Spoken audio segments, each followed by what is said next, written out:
పార్వతీపురం మన్యం జిల్లా జియమ్మవలస మండలం రావాడ రామభద్రాపురం ఆశ్రమ పాఠశాలను గిరిజన శిశు సంక్షేమ శాఖ మంత్రి గుమ్మడి సంధ్యారాణి సందర్శించారు.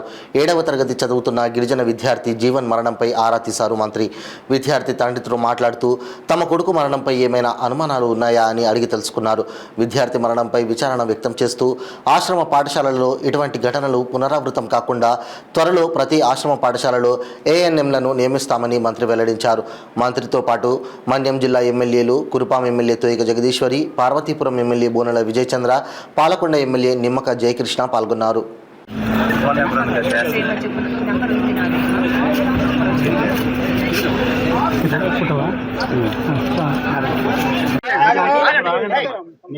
గిరిజనులు తెలియదు అంటే మేము ఆయన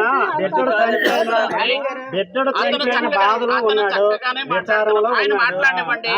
నిజంగా ఆయన కష్టం ఉంది, ఆయన చెప్పినంత నిజమైతే ఎంక్వైరీ వేయిస్తాను. నేను ఆయనతో మాట్లాడుతాను, ఆయన చెప్తేనే వేయిస్తాను, మీరంతా చెప్తే ఎందుకంటే ఆయనకు నిజంగా కష్టం ఉంది, ఆయనకి ఇబ్బంది ఉందంటే ఆయన ఏం చెప్తారో అందుకు విందామని లోపల పిలిచారు, కూర్చొని పెట్టి. నీకు ఏమనిపిస్తుంది ఆ విషయం వినడానికి వచ్చాం, మీ సమస్య తెలుసుకోవడానికి వచ్చాం. మినిస్టర్ గారు కానీ ఇప్పుడు మినిస్టర్ గారితో పాటు లోకల్ ఎమ్మెల్యేతో పక్కన 2 ఎమ్మెల్యేలు కూడా రావడానికి కారణం జిల్లాలో ఉన్న అందరూ ఎమ్మెల్యేలు నీ దగ్గరికి వచ్చాం. అంటే ఏం జరిగింది అని అనిపిస్తుంది చెప్పండి. మన పార్వతీపురం ఈరోజు రావాడ రామభద్రపురంలో మన గిరిజన ఆశ్రమ పాఠశాలలో ఉన్నాం. 7th క్లాస్ చదువుతున్న జీవన్ అనే అబ్బాయి అనారోగ్య కారణం వల్ల మొన్న చనిపోవడం జరిగింది. అయితే సడన్గా కొలాప్స్ అవ్వటం వల్ల ఆరోగ్య కారణం ఏంటి అనేది అర్థం కాక ఆ తండ్రి కృష్ణ గారు బాధపడటం మనం ఈరోజు చాలా బాధ అనిపిస్తుంది. ఎందుకంటే బిడ్డలు ఎవరి బిడ్డలైనా ఒకటే.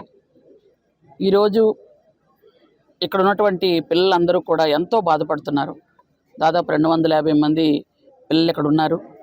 వాళ్ళందరూ కూడా సడన్గా వాళ్ళతో పాటు తిరుగుతున్న ఒక అబ్బాయి సడన్గా మాయమైపోయినట్టు అయిపోయిందని స్టూడెంట్స్ కానీ టీచర్స్ కానీ అందరూ కూడా బాధపడే పరిస్థితి. ఈరోజు మన్యం జిల్లా నలుగురు ఎమ్మెల్యేలు కూడా ఇక్కడికి వచ్చాం. నేను కానీ, లోకల్ ఎమ్మెల్యే కురుపాం ఎమ్మెల్యే గారు కానీ, పార్వతీపురం ఎమ్మెల్యే గారు కానీ, అలాగే పాలకొండ ఎమ్మెల్యే గారు అందరూ. ఎందుకంటే మన బిడ్డ ఇక్కడ ఏం జరిగింది, అసలు ఏంటి విషయం అని ఆ తండ్రిని అడిగితే అంటే ఎవరి మీద నాకు అనుమానం లేదు, కాకపోతే బిడ్డ ఎలా చనిపోయాడో అర్థం కాని పరిస్థితి అయ్యిందని ఆయన బాధపడుతున్నాడు.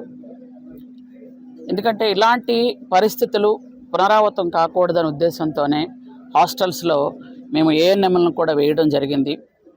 ఏఎన్ఎంలు కూడా అతి త్వరలో అన్ని హాస్టల్స్ కూడా వస్తారు. కానీ ఒకటి ఏంటంటే హాస్టల్స్లో, ఆశ్రమ్ స్కూల్స్లో నైట్ టైం ఖచ్చితంగా ఒక టీచరా, ఒక వార్డెనా, ఎవరో ఒక రెస్పాన్సిబుల్ పర్సన్ మాత్రం నైట్ టైం ఉండాలి అని ఇంతకు పూర్వం చెప్పడం కూడా జరిగింది. నైట్ టైం ఒకరుంటే రెస్పాన్సిబిలిటీ ఎక్కువగా ఉంటుంది. నైట్ టైం ఏం జరిగిందా ఏంటా అంటే అది ఒక పెద్ద వాళ్ళు ఎవరైనా ఉంటేనే రెస్పాన్సిబిలిటీగా తీసుకోగలుగుతారు. ఈరోజు ఎలా జరిగినా ఏం జరిగినా ఆ కుటుంబానికైతే చాలా బాధ. ఖచ్చితంగా ఆ కుటుంబాన్ని ప్రభుత్వం ఆదుకుంటాం. ఖచ్చితంగా అతనికి కావలసినటువంటి సహాయం చేస్తామని మీకు అందరికి కూడా తెలియజేసుకుంటున్నాను. Thank you.